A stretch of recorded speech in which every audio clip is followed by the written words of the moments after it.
Artiom Vladislavovich Sokolov și-a corectat cravata și a privit din nou suma de pe ecranul telefonului. 200.000. O sumă mare, dar mama avea nevoie de ajutor. A scos cu grijă cardul soției din portofelul ei, încercând să nu strice celelalte carduri și chitanțe.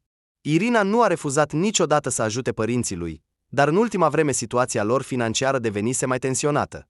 Nu te vei sărăci, draga mea, a șoptit el, introducând rapid detaliile în aplicația băncii. Sunetul unui mesaj primit l-a făcut să tresară. Transferul a fost trimis cu succes. Artiom se pregătea să pună cardul înapoi, când a decis să verifice soldul, doar pentru a se asigura că pe card au rămas suficienți bani pentru cheltuielile zilnice ale Irinei. A apăsat pe filat istoricul tranzacțiilor și s-a oprit. Mâna lui cu telefonul a început să tremure, iar în gură i s-a uscat. Pe ecran apărea o tranzacție ciudată, datată cu seara precedentă. Transfer. Beneficiar Marc Antonovici Voronțov. Suma 450.000 de lei. Artiom a clipit de câteva ori, sperând că a greșit. Dar cifrele rămâneau neschimbate. Cine este acest Voronțov? De ce Irina i-a trimis o sumă atât de mare? Și, cel mai important, de ce nu i-a spus despre asta? În minte i-au trecut fragmente de amintiri. În ultimele săptămâni, Irina a întârziat adesea la muncă, verifica tot mai des telefonul, iar când el intra în cameră, își ascundea repede telefonul în buzunar. Atunci, aceste mici detalii păreau nesemnificative. Artiom și-a trecut mâna pe față, ca și cum ar încerca să șteargă gândurile neplăcute. În piept i s-a ivit un sentiment apăsător. Tata, de ce ești atât de palid? S-a auzit vocea fiicei din hol. Totul e în regulă, Alisa. Artiom a ascuns repede telefonul în buzunar. Doar că era puțin obosit. Fiica lui de 15 ani a trecut spre bucătărie, strângându-și părul într-o coadă. Mersul ei, gesturile, totul îi aducea aminte de Irina în tinerețe. Aceeași grație a mișcărilor, aceeași zâmbet ușor. Mama va veni târziu astăzi? Alisa a scos un iaurt din frigider. Probabil, a răspuns Artiom, încercând să-și facă vocea să sune ca de obicei. Are mult de lucru. Mult de lucru? Sau el pur și simplu nu știe unde își petrece de fapt timpul. 40 de ani de căsnicie, iar el a simțit brusc că nu înțelege deloc ce gândește soția lui, cu ce trăiește. Telefonul din buzunar părea un cărbune încins. Voia să o sune imediat pe Irina și să ceară explicații. Tata, pot să merg astăzi la Maria? Are un nou program pentru editarea video. Vrem să încercăm. Alisa s-a uitat la tatăl ei cu speranță. Artiom a dat din cap, abia conștientizând sensul cuvintelor ei. În minte îi zburau fragmente de gânduri. Să verifice rețelele sociale, să-l caute pe acest Voronțov, să sune cunoscuți comunii. Nu, mai bine să nu atragă atenția. Numai până la 8, să fie acasă, a adăugat el mecanic. Desigur, mulțumesc, tati. Alisa l-a sărutat pe obraz și a fugit la ea. Rămânând singur, Artiom a scos telefonul și a deschis motorul de căutare. Marc Voronțov oferea sute de rezultate. A adăugat numele orașului lor și a început să răsfoiască paginile. Pe a treia pagină ceva i-a atras atenția. Psihoterapeutul cunoscut Marc Antonovici Voronțov oferă consultații private și terapie de familie, specializare, crize în relații, dezvoltare personală, lucru cu traumele. Artiom a simțit cum un sentiment de greață îi urcă în gât. Psihoterapeut? Irina merge la psihoterapeut? De ce nu i-a spus nimic? Și, cel mai important, de ce sume atât de mari? În fotografia de pe site, Voronțov arăta solid. Templi cărunți, o privire atentă din spatele ochelarilor cu ramă subțire, un zâmbet ușor. Ceva în acel zâmbet i s-a părut lui Artiom neplăcut. Deodată, i-a revenit în minte o conversație recentă. Cu o lună în urmă, Irina a vorbit despre cât de mult trebuie să comunice, că se îndepărtează unul de celălalt. Iar el a dat din mână. Muncă, afaceri, credit pentru mașină. Sunetul unui mesaj primit l-a făcut pe Artiom să tresară. Irina, o să întârzi astăzi. Am mult de lucru cu raportul anual. Nu așteptați cu cina. Degetele i-au tastat automat un răspuns. Poate te iau eu. Să luăm cina împreună undeva? Nu trebuie, dragul meu, sunt la o întâlnire. Apoi trebuie să trec pe la Svelana, să iau documentele. Artiom a închis ochii. Svelana, șefa departamentului unde lucra Irina. Poate să o sune și să verifice. Nu, ar fi prea josnic. A deschis fotografia soției de pe ecranul telefonului. Irina zâmbea. Același zâmbet în care s-a îndrăgostit acum 15 ani. Nu cumva tot acest timp s-a prefăcut? A sunat la ușă. Pe prag stătea mama, Nina Petrovna, cu sacoșe de produse. Artiomule, am primit transferul. Îți mulțumesc foarte mult. Am decis să vă fac plăcinte. Știu cât îi plac Irinei. A luat automat sacoșele, lăsând-o pe mama să intre în apartament. La menționarea numelui soției, ceva s-a strâns dureros în interior. Mamă, tu! S-a oprit. Nu ai observat nimic ciudat în comportamentul Irinei în ultima vreme? Nina Petrovna s-a oprit pe jumătate spre bucătărie, privindu-le atent pe fiul ei. Ce s-a întâmplat? Nu, nimic. Artiom a încercat să zâmbească. Doar că a muncit mult în ultima vreme. Așa a fost mereu, responsabilă. Mama a început să despacheteze sacoșele. Îți amintești cum v-ați cunoscut? Desigur, își amintea. Lucrarea de licență la economie, biblioteca, un teanc de cărți în mâinile Irinei. A alunecat pe podeaua umedă, iar el a reușit să o prindă atât pe ea, cât și cărțile. Apoi au băut cafea în cantina universității, au vorbit până la închidere. S-a dovedit că era dintr-o clasă paralelă. Era atât de serioasă, continua mama, scoțând produsele. Totul era organizat, totul era bine gândit. Dacă nu era ea, unde ai fi fost acum cu neglijența ta? Artiom dădea din cap absent, ajutând la aranjarea produselor. Da, Irina a fost întotdeauna organizată. Poate prea organizată. Atât de mult încât putea ascunde ceva important timp de ani de zile. Fiule, ești sigur că totul e în regulă? Mama i-a pus mâna pe umăr. Ești cumva diferit. Doar că sunt puțin obosit. Mamă, am mult de lucru. Artiom s-a întors spre fereastră, ascunzându-și ochii. Aha, Nina Petrovna nu a crezut, dar nu a insistat. Hai să fac plăcinte cu varză, așa cum îți plac. Telefonul din buzunar a vibrat din nou. Artiom l-a scos, sperând să vadă un mesaj de la Irina. Dar era de la bancă. Stimate client, vă reamintim de necesitatea de a plăti datoria la cardul de credit. S-a încruntat. Ce datorie? Irina a avut întotdeauna totul sub control. A intrat din nou în aplicația băncii. Adevărat, minus 120.000 la credit. Când a acumulat o astfel de sumă? Mamă, sunt acum. A murmurat el și a ieșit în hol. În lista de tranzacții de pe cardul de credit a descoperit o întreagă serie de plăți ciudate. Buticul Milano Royal, 43.000 de lei. Salon de spa Venetia, 28.500. Restaurant La Scala, 12.600. Totul în ultima lună. Irina nu a fost niciodată o risipitoare. Chiar și de ziua ei prefera să sărbătorească acasă, în cercul familiei. Spunea că mâncarea de restaurant este neplăcută și scumpă. Artiom s-a sprijinit de perete. În minte îi zburau fragmente de conversații din ultimele săptămâni. Dragule, astăzi voi lua cina cu fetele de la muncă. M-am înscris la un masaj. Ceva mă doare spatele. Svelana a cerut ajutor cu rapoartele. Va trebui să întârzi. Fiecare frază acum suna fals. Se umplea de un nou sens. Artiom, ce faci acolo?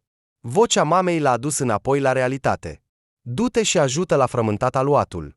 S-a întors mecanic la bucătărie. Mama deja aranja făina și ouăle pentru aluat.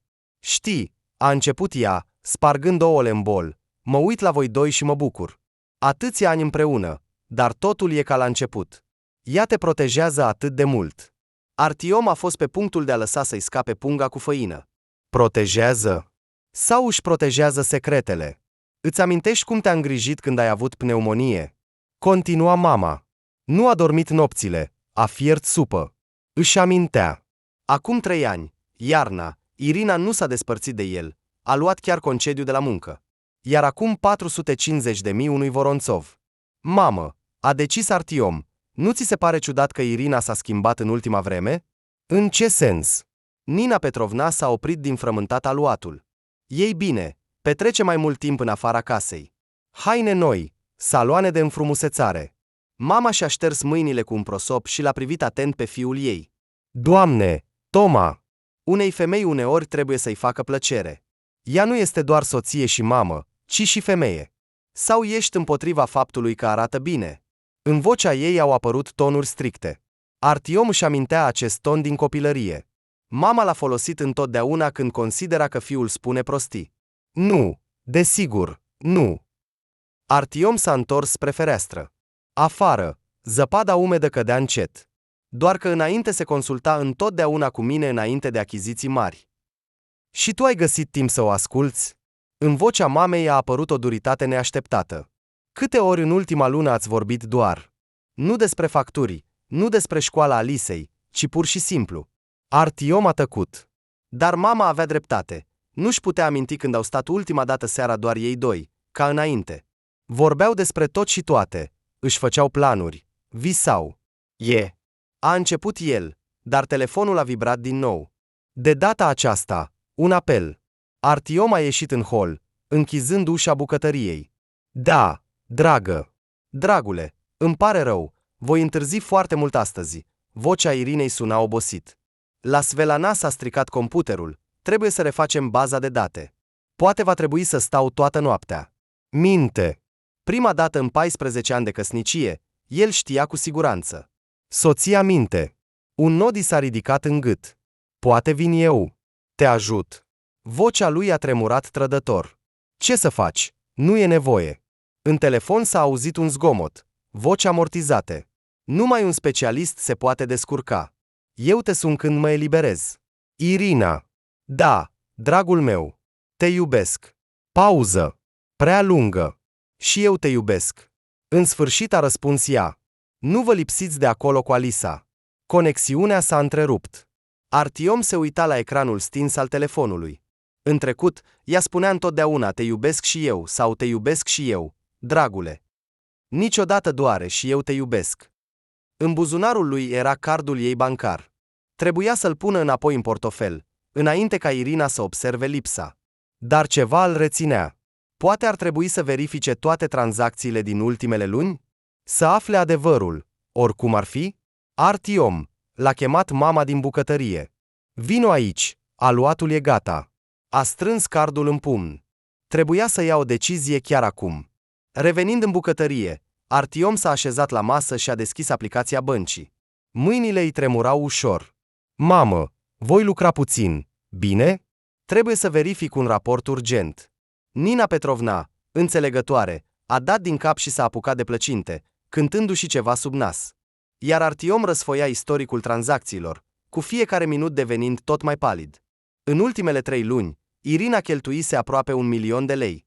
Restaurante, buticuri, saloane de spa. Și transferuri regulate către Voronțov, fiecare între 300 și 400 de mii. De unde atâția bani? Pul s-a întâmple.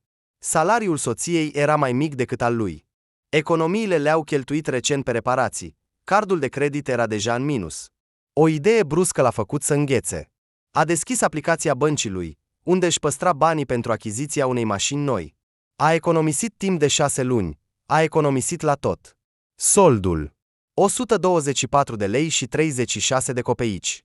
În urechi i-a sunat. Își amintea exact. Acolo erau mai mult de 600 de mii. Cu degetele tremurânde a deschis istoricul tranzacțiilor. Acum 3 săptămâni. Transfer către cardul Irinei 642.000 de lei. Fiule, de ce ești atât de palid? Mama s-a oprit din întinderea aluatului. Te-a scăzut tensiunea? Nu, mamă. A înghițit cu greu. Doar că mi se învârte puțin capul. Atunci mănâncă ceva. S-a agitat Nina Petrovna. Voi face repede o plăcintă. Dar Artiom nu mai auzea. În minte îi zburau cifrele. Peste 2 milioane în 3 luni. Economiile lui, cardul de credit al Irinei, niște surse necunoscute de bani. Și totul a dispărut în neant. A deschis din nou pagina psihoterapeutului Voronțov. Ajutor profesional în rezolvarea problemelor familiale, abordare individuală, confidențialitate garantată. În partea de jos a paginii, cu litere mici. Costul consultației 15.000 de lei. 15.000 pe ședință. Iar Irina trimitea sute de mii. Ce fel de consultații sunt acestea? Mamă! Artiom și-a ridicat privirea de la telefon. Dar dacă tatăl... S-a oprit, căutând cuvintele. Dacă tatăl ar începe să se comporte ciudat, ce ai face? Nina Petrovna s-a oprit cu aluatul în mână. O umbră a trecut pe fața ei. Despre ce vorbești? Ei bine, să presupunem că ar începe să întârzie la muncă, să cheltuie sume mari pe lucruri neclare. Mama a pus încet aluatul pe masă și și-a șters mâinile. Artiom, Vocea ei a devenit neobișnuit de serioasă. Ce se întâmplă? Ceva nu e în regulă. A dat din cap. Nu, nimic. Doa. Fiule, nu te învârti. Văd că s-a întâmplat ceva. Artiom a tăcut, uitându-se într-un punct. Să-i spun mamei. Nu, va începe să se îngrijoreze, să se preocupe. Și ce să-i spun? Suspecțiile, presupunerile mele? Doar că sunt obosit. Mamă, adevărat. A încercat să zâmbiască. Hai să ajutăm mai bine cu plăcintele. Știi, Nina Petrovna s-a așezat în fața fiului, când tatăl tău a început să întârzie la muncă acum 25 de ani, și eu am făcut tot posibilul să cred că totul e în regulă. Nu voiam să cred în evident. Artiom a tresărit. Despre aventura tatălui cu o tânără colegă nu au vorbit niciodată. A fost acea parte a istoriei familiale pe care preferau să nu o amintească. Mamă, nu trebuie. Trebuie, fiule, pentru că văd în ochii tăi aceeași frică pe care am avut-o atunci. Ce ai făcut atunci? A întrebat Artiom în șoaptă. Am vorbit cu el. Direct, sincer, fără isterii și acuzații. Mama i-a pus mâna pe a lui. L-am întrebat dacă mă iubește pe mine și pe tine, dacă vrea să păstreze familia.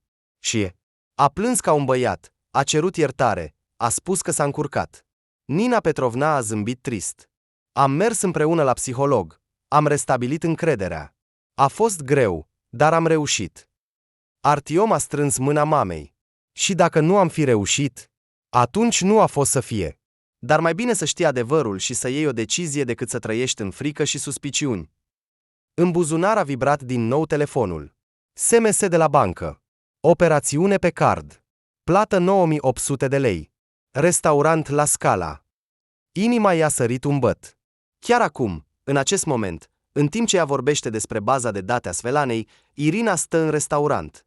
Cu cine? Știi, mamă, Artiom s-a ridicat încet. Ai dreptate. Trebuie să vorbim. Chiar acum. Poate ar trebui să aștepți până mâine. În ochii mamei a apărut o neliniște. Pe o minte limpede. Nu, trebuie să știu adevărul. A tastat repede un mesaj pentru Irina. Știu că ai mințit. Trebuie să vorbim. Mă îndrept spre tine. A trimis mesajul și a început să se îmbrace, încercând să nu se uite la fața îngrijorată a mamei. Poate merg cu tine? Nina Petrovna a făcut un pas spre fiul ei. Nu trebuie, mamă, e treaba noastră.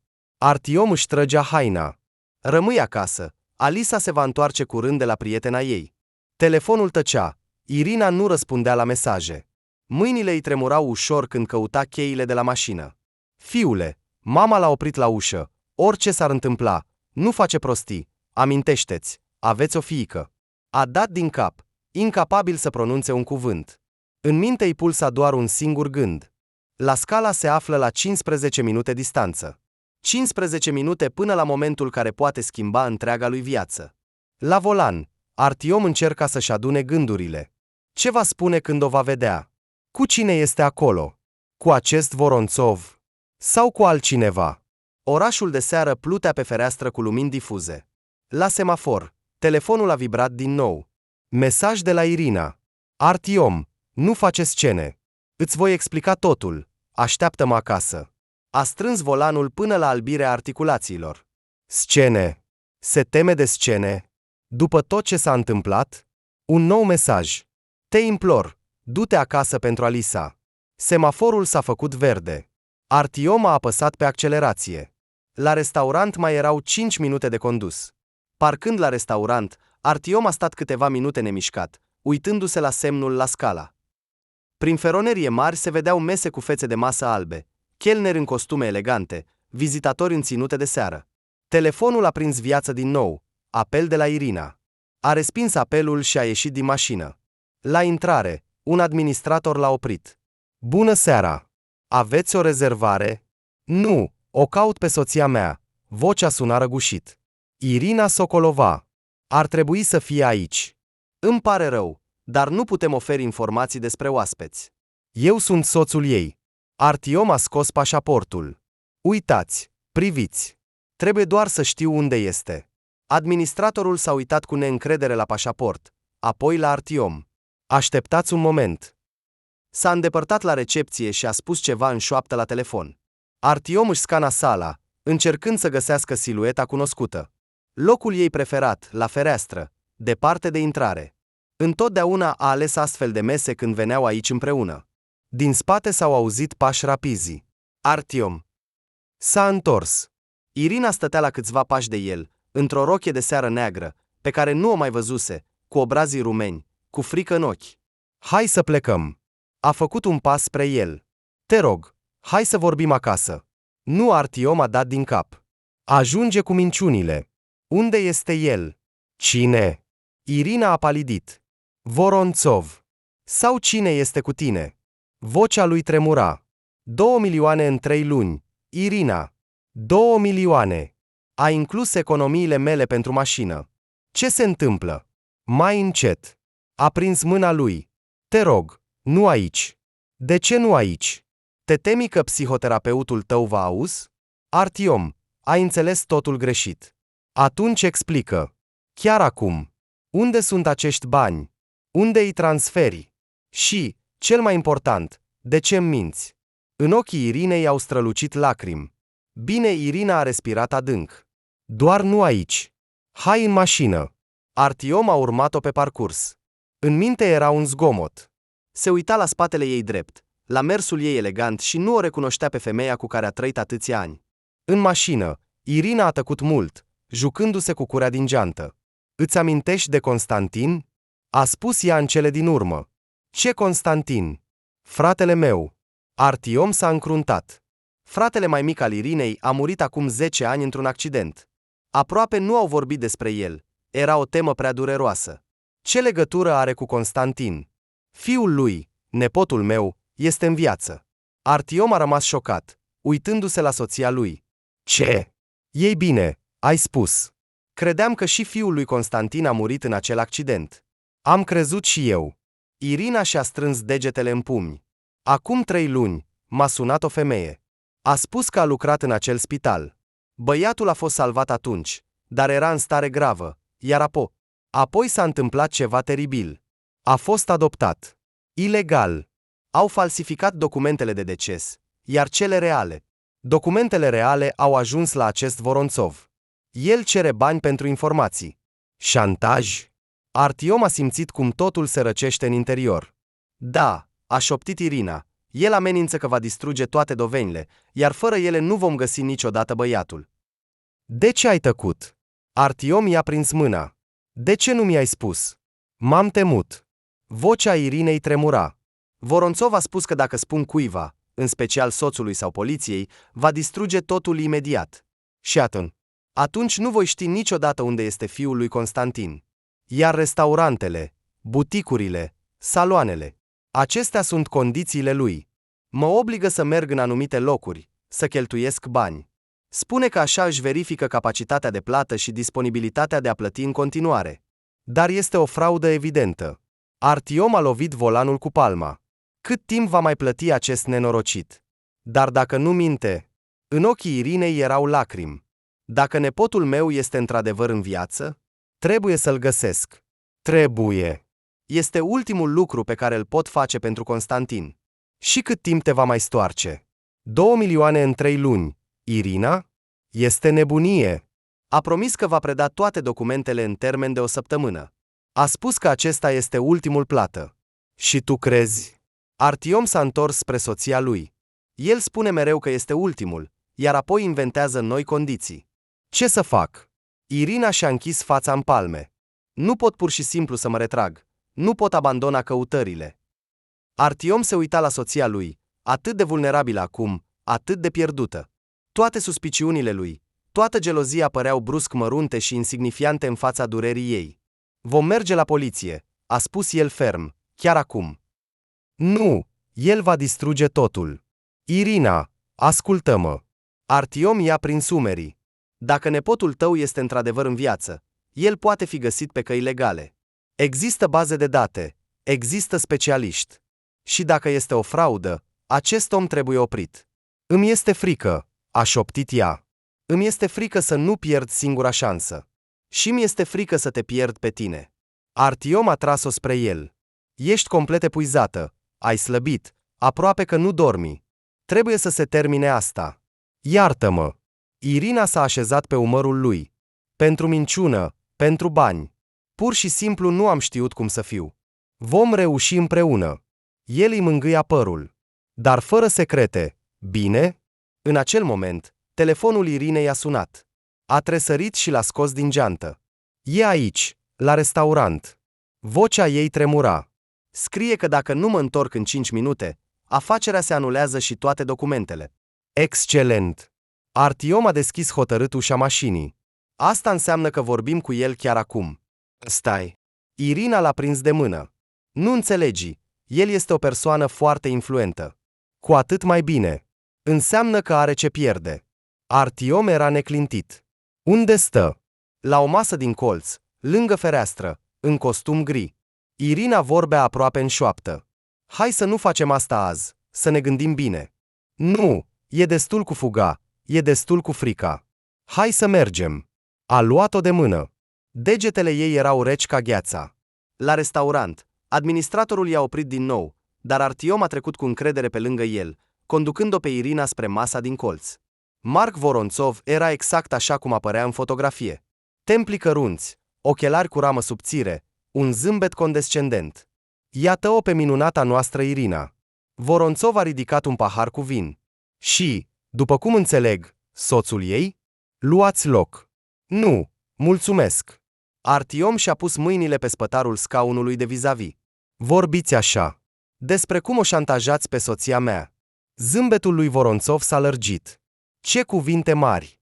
Eu doar ofer un serviciu. Informația costă bani, nu-i așa? Înțeleg. La fel cum înțeleg că șantajul este o infracțiune. Șantaj? Voronțov și-a ridicat sprâncenele teatral. Aveți dovezi? Înregistrări? Martori? Irina și-a strâns mai tare mâna soțului. Avem transferuri bancare, a răspuns Artiom calm. Avem istoricul mesajelor voastre. Suntem 2 martori. Ah, acele transferuri. Voronțov a băut din pahar. Pentru consultanțe complet legale. Am toate documentele necesare, licențele și mesajele. Ei bine, eu doar am susținut speranța soției dumneavoastră de a-și găsi nepotul dispărut. Este o infracțiune? Știți ceva despre băiat? A întrebat Irina, deodată, în șoaptă. Desigur, draga mea. El i-a zâmbit ca unui vechi cunoscut. Și această informație poate fi a voastră. Trebuie doar.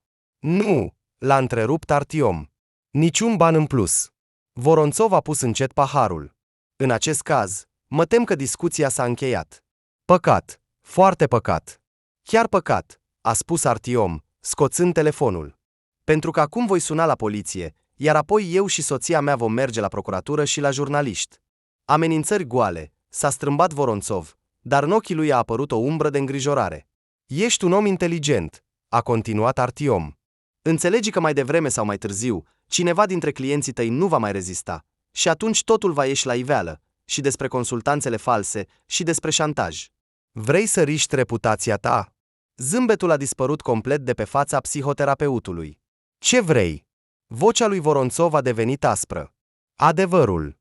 Acum există cu adevărat documente despre nepotul soției mele? Voronțov a tăcut, bătând cu degetele pe masă. Apoi a suspinat greu. Nu există documente. Irina a clătinat din cap. Artiom a susținut-o, așezând-o pe scaun. Acea femeie din spital, a șoptit ea. Nu a existat nicio femeie. Voronțov nu s-a uitat în ochii ei. Am aflat povestea voastră de la cunoștințe comune. Am crezut că ești un client potrivit. Client potrivit? Vocea Irinei s-a rupt. Ai jucat pe seama durerii mele. Și știți care este cel mai teribil lucru? Voronțov a zâmbit brusc. Ai crezut atât de ușor, ai vrut atât de disperat să găsești băiatul, încât nu ai observat evidentul. Nu ai verificat niciunul dintre cuvintele mele. Taci, a spus Artiom.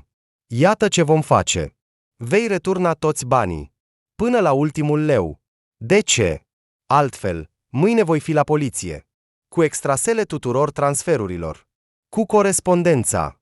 Da, este greu să dovedești șantajul.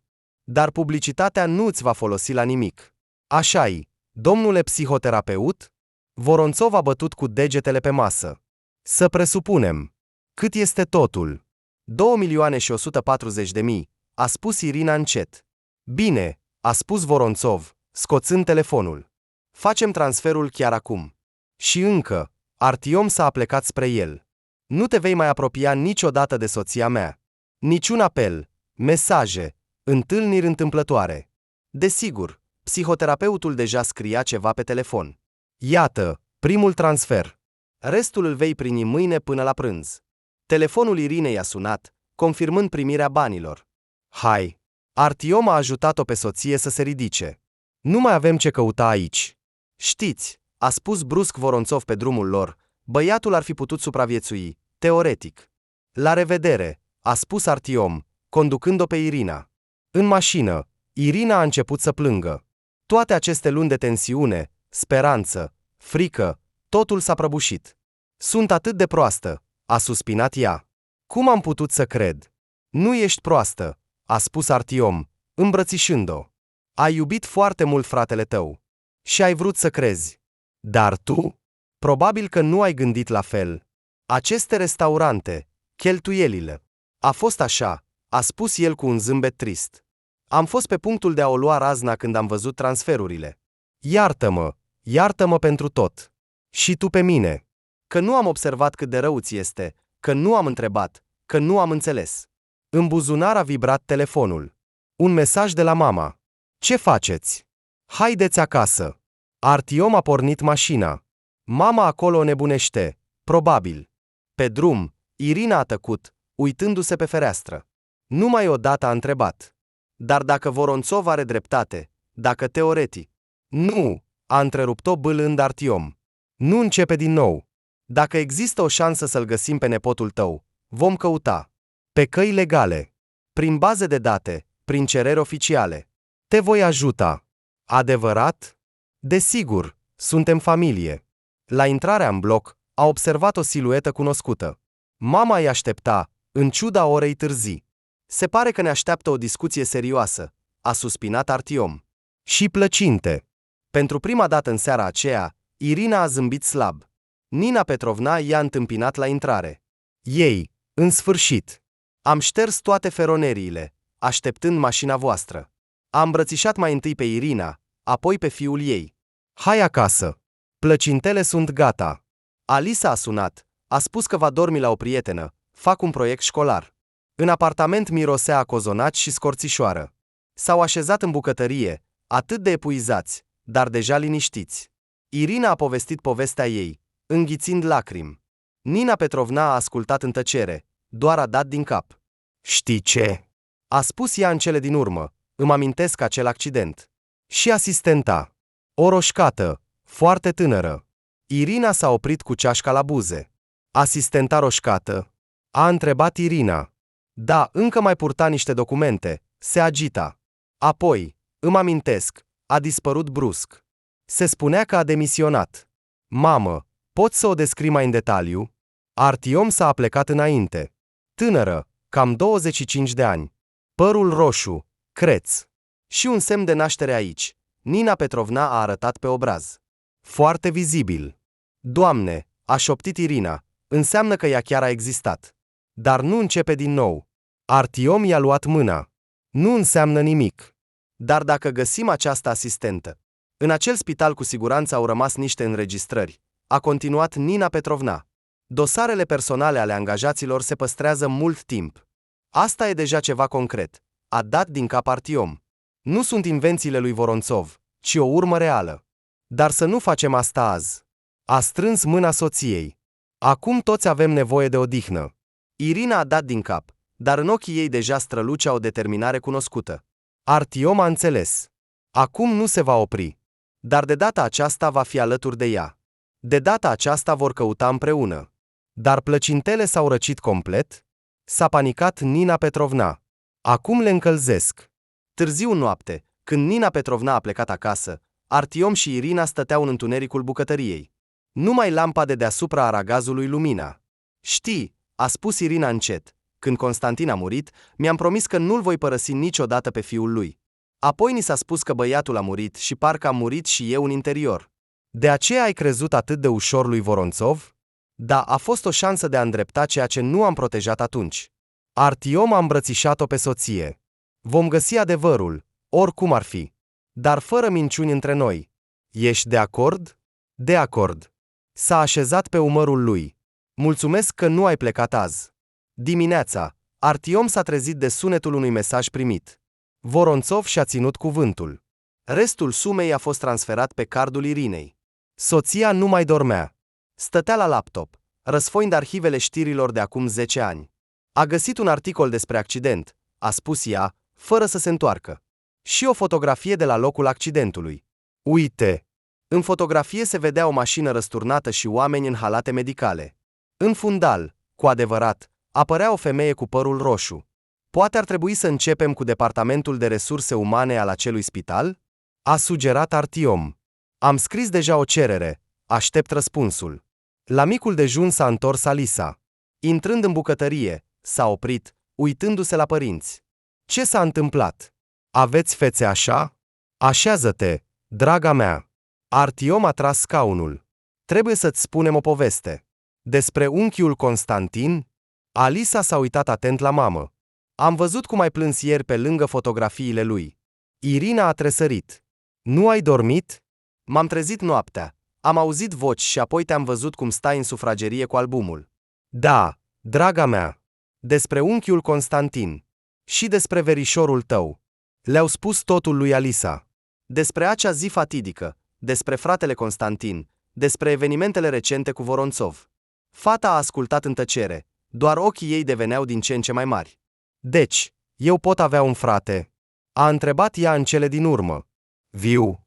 Nu știm cu siguranță, a răspuns Artiom bâlând. Dar vom căuta adevărul. Vreau să ajut. Alisa a scuturat decisiv coada. Pot căuta informații pe internet, verifica rețelele sociale.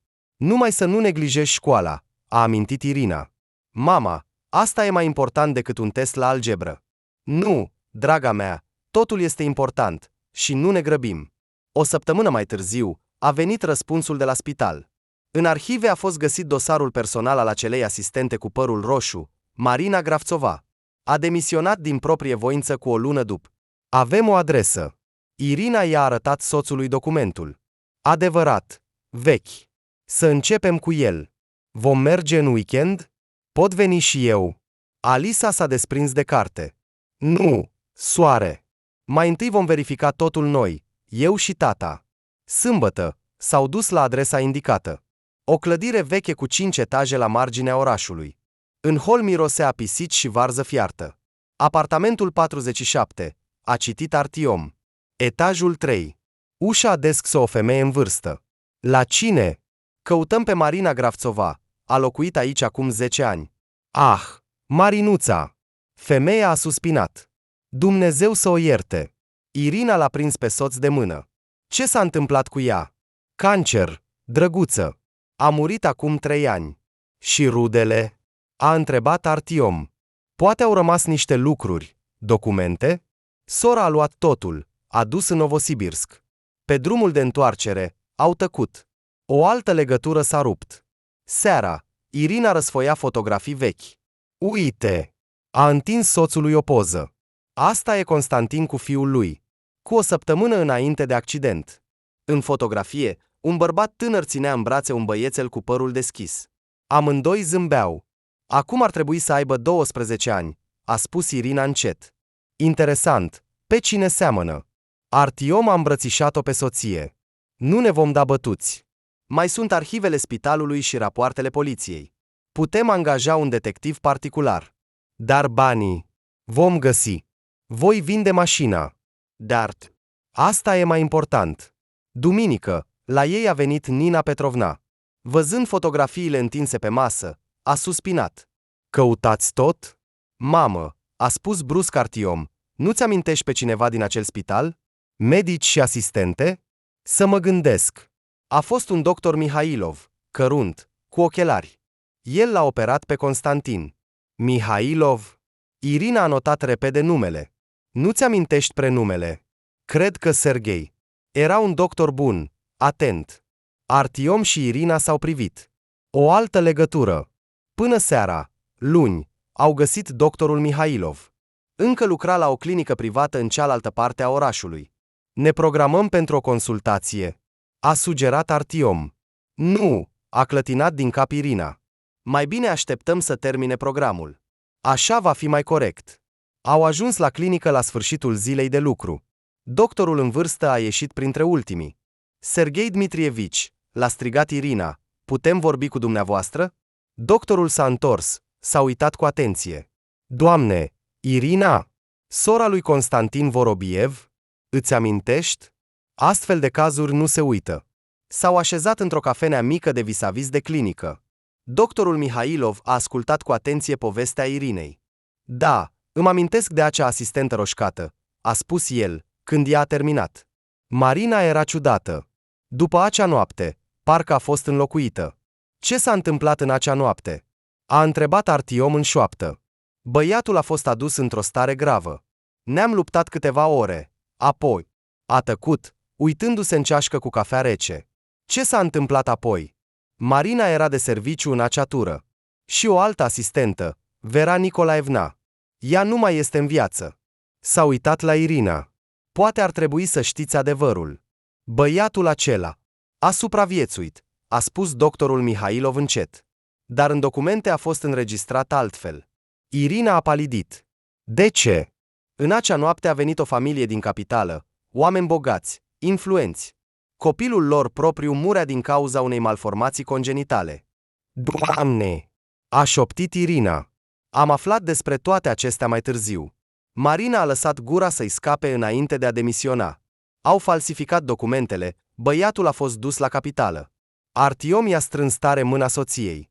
Aveți vreo informație despre acea familie? Numele lor sunt Roșcin. Doctorul a scos din buzunar un carnet. A notat ceva. Iată, țineți. Aici este tot ce mă amintesc. Nume, date. Îmi pare rău că am tăcut atâția ani. Mulțumesc. Irina a luat hârtia cu mâinile tremurânde. Doar mulțumesc. Când au ieșit din cafenea, Artiom a observat cum soția încearcă să-și stăpânească lacrimile. Hei, ce ai? El este viu, înțelegi? Toți acești ani a fost viu. Și îl vom găsi, a spus Artiom cu fermitate. Acum avem o urmă adevărată. Irina s-a lipit de soț. Îmi este atât de frică. De ce? Că este fericit în acea familie, că vom distruge totul. Nu vom distruge nimic. Artiom a sărutat-o pe frunte. Mai întâi vom găsi doar, iar apoi vom decide ce să facem. Acasă, Alisa îi aștepta. Văzând fețele părinților, a sărit în picioare. Ați aflat ceva? Da, soare. Irina a îmbrățișat-o pe fiică. Fratele tău este viu și acum știm exact unde să-l căutăm. Deci, eu chiar am un frate. Vocea Alisei tremura de emoție. Da, dar ne așteaptă un drum foarte greu. În acea noapte, nimeni în casă nu a putut dormi.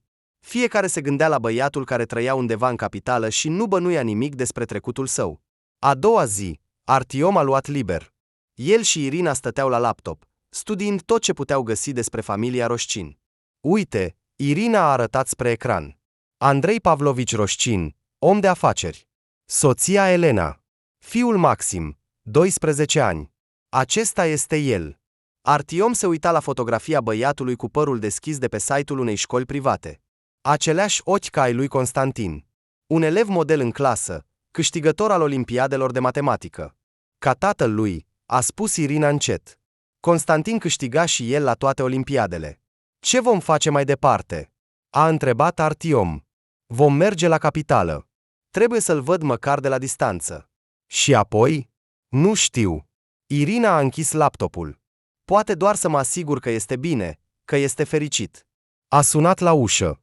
Pe prag stătea Nina Petrovna cu plăcinte. Ei, ați găsit ceva? Am găsit, mamă, și acum nu știm ce să facem cu asta. Ce să mai gândești? A pus plăcintele pe masă. Adevărul este întotdeauna mai bun decât minciuna, chiar și cea mai convenabilă. La capitală au zburat peste o săptămână. Artiom, Irina și Alisa. Fata a refuzat cu desăvârșire să rămână acasă. Au închiriat un apartament aproape de școala unde învăța Maxim. În fiecare dimineață treceau pe lângă școală, observând cum sosesc mașini scumpe, cum părinții își duc copiii. Uite-l! A șoptit Irina, strângând mâna soțului. Un băiat înalt în uniformă școlară ieșea dintr-un Mercedes negru. Părul deschis, postura, chiar și mersul, Totul îi aducea aminte de Constantin. Mamă, a spus Alisa încet, pot să mă apropii de el, doar să mă prezint? Nu, draga mea, nu încă. 3 zile au observat cum Maxim ieșea din școală cu prietenii, cum juca basket pe terenul școlii, cum era întâmpinat de o femeie elegantă, Elena Roșcin. El este cu adevărat fericit, a spus Irina seara. Are o familie minunată, prieteni, un viitor. Și ce acum? A întrebat Artiom. Acum ne întoarcem acasă și vom continua să trăim. Dar, mamă, a început Alisa. Draga mea, uneori a iubi înseamnă a lăsa să plece. Să aibă viața pe care o știe, care îl face fericit. În ultima seară la capitală, au mers prin centru. Alisa își ținea părinții de mână. Putem veni din când în când, doar să privim de la distanță? Putem. Irina a zâmbit printre lacrimi. Și știi ce? Nu mai simt vină față de Constantin. Fiul lui este viu și fericit. Asta e tot ce contează. Artiom a îmbrățișat-o pe soție și pe fiică. Hai să mergem acasă. Avem propria noastră poveste. Și ea continuă. O săptămână mai târziu, Alisa a găsit un plic în cutia poștală. În interior era fotografia, aceea în care Constantin își ținea în brațe fiul mic. Pe verso, cu scrisul Irinei, era scris pentru a ne aminti și a merge mai departe.